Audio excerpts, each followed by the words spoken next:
Regresamos a Arica Informa junto al diputado Enrique Lee Flores. ¿Cómo está, diputado? Gusto de saludarlo. Muy bien, muy buenas noches a todos. Bueno, de partida lo veo con más ánimo que el otro día antes de la elección. Aparte de la votación del fin de semana, que ya lo vamos a hablar. Pero me gustaría comenzar conversando, diputado, ya lo subía de diputado, sobre esta aprobación esta semana que está terminando del sueldo mínimo en la Cámara de Diputados.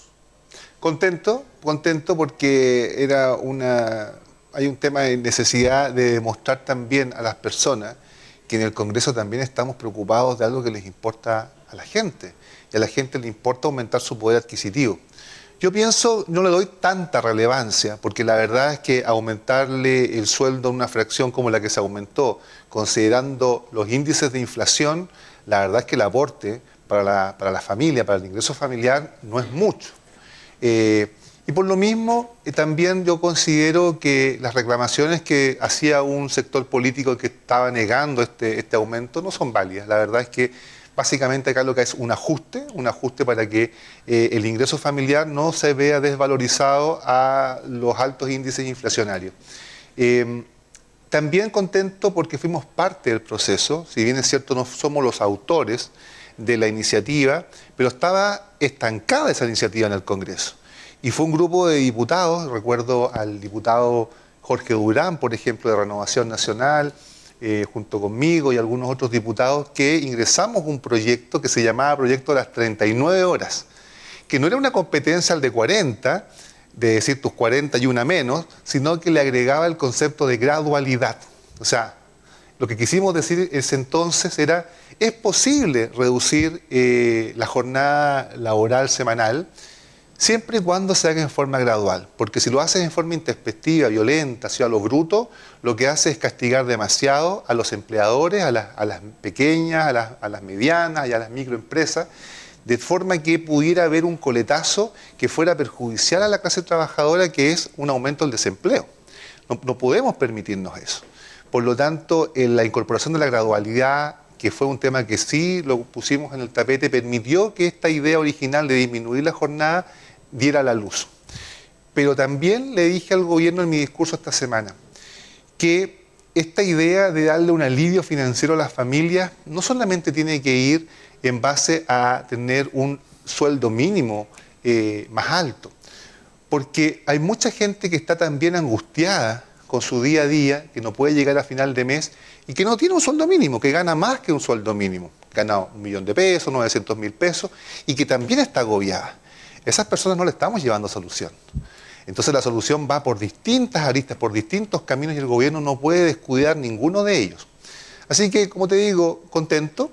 No es una gran ley, a la luz de la inflación que hay hoy día, no va a ser un gran alivio para la gente. Es justo que se equipare, por cierto, para que el valor de ese ingreso familiar sea el mismo antes y después de la crisis inflacionaria. Pero hay otros caminos que tenemos que explorar para que tengamos un real alivio. Muchos diputados de la extrema izquierda decían que por fin se le estaba dando valor a la gente, sacarla de la pobreza, por ejemplo. Y fíjate que la pobreza es multidimensional. Tú también eres pobre cuando no puedes salir de tu casa a respirar, porque te pueden asaltar. O cuando vas camino a tu trabajo y te abordan y te quitan tu vehículo. Ese también es pobreza. Y sobre eso el gobierno también tiene que pronunciarse. Por eso que dentro de esta multidimensión que significa el bienestar y la mejor calidad de vida, no todo va por el sueldo mínimo. Yo soy de los que cree además que los sueldos se regulan justamente por el mercado, pero también estoy cierto que era necesaria, muy necesaria, Luis, una señal de la clase política de que también estamos discutiendo temas que les importan a la gente.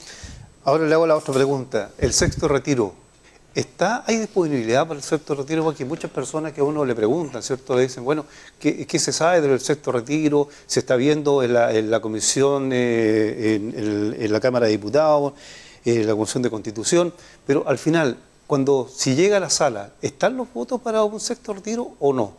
Bueno, cuentan a lo menos con un voto, que es el mío. Yo voy a votar, así como voté a favor del quinto retiro, voy a votar a favor del sexto. Los argumentos que hay para votar en contra son válidos, por cierto, pero ninguno me convence.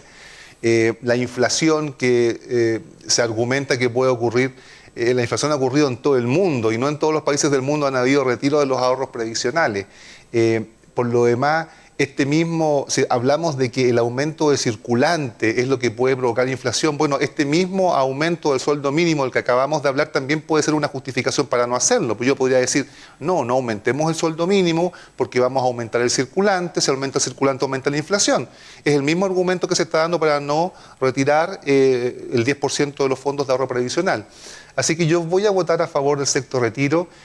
No sé si están los votos, la verdad, así como a primera impresión me da la sensación de que no, porque un sector importante de la derecha y un sector importante del gobierno, de la izquierda, de la extrema izquierda, lo más probable es que voten en contra. Este fin de semana, se desarrollaron las elecciones de consejeros constituyentes. Y acá usted, durante algunos días, cuando venía acá a la entrevista del informativo de Central, señalaba de que su voto era nulo, iba a ser nulo su voto y daba las razones por las que iba a ser nulo.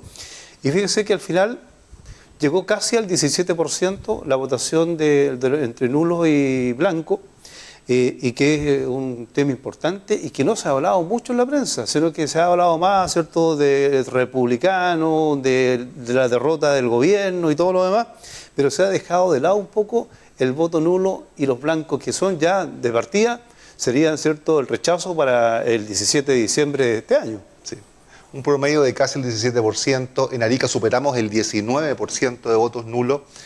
Y que esto no fue una idea de última hora, no fue un capricho de última hora. Desde el momento en que el presidente, después del 4 de septiembre del año pasado, anunció ese interés en un segundo proceso, yo empecé a declarar que estaba absolutamente en contra de esa idea. Cuando juntó a los partidos para este capricho, esta obsesiva idea de llevar adelante una nueva constitución, llevó a los partidos de izquierda y derecha, dijimos, es absurdo, ¿cómo lo van a hacer los partidos que son las instituciones que tienen la menor credibilidad y confianza en la población? Cuando después nos dimos cuenta que no había un plebiscito de entrada, ya esto era descabellado, era kafkiano. Y no pudimos más que votar en contra en el Congreso, en contra de este acuerdo de partidos de izquierda y derecha. Lamentablemente somos minoría, fueron 20 y tantos votos nada más. Toda la izquierda y derecha organizada en partidos políticos, a excepción de republicanos, votó a favor del acuerdo. Y lo que se venía a esperar este domingo 7 era lo que habíamos conversado tantas veces. La única forma que tenía un ciudadano moderado y razonable e independiente de manifestarse en contra de este acuerdo a espaldas de la gente eran dos vías.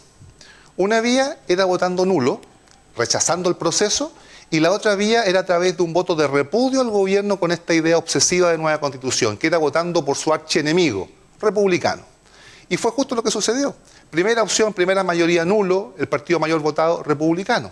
Y lo que abre entonces la posibilidad de que en diciembre se rechace nuevamente este texto. Nosotros, los que votamos nulo, los que hicimos una campaña para votar nulo pero con un fundamento, tenemos un techo moral y ético sólido, porque nosotros dijimos, no vamos a validar este proceso hecho a espaldas de la gente, lo votamos nulo o en contra al comienzo, no estaba la opción en contra, por lo tanto la única que nos quedaba era la opción nulo, y lo votamos en contra al final.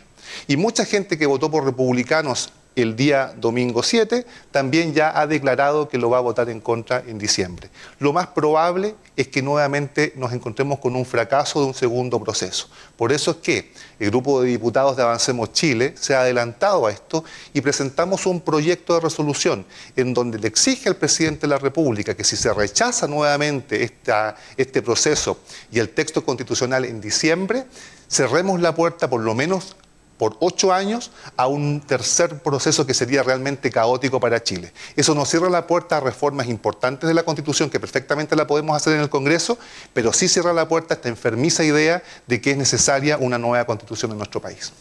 Perfecto, diputado, muchas gracias por acompañarnos, que esté muy bien. Muchas gracias. Hemos conversado con el diputado Enrique Ly, vamos a una pausa y regresamos.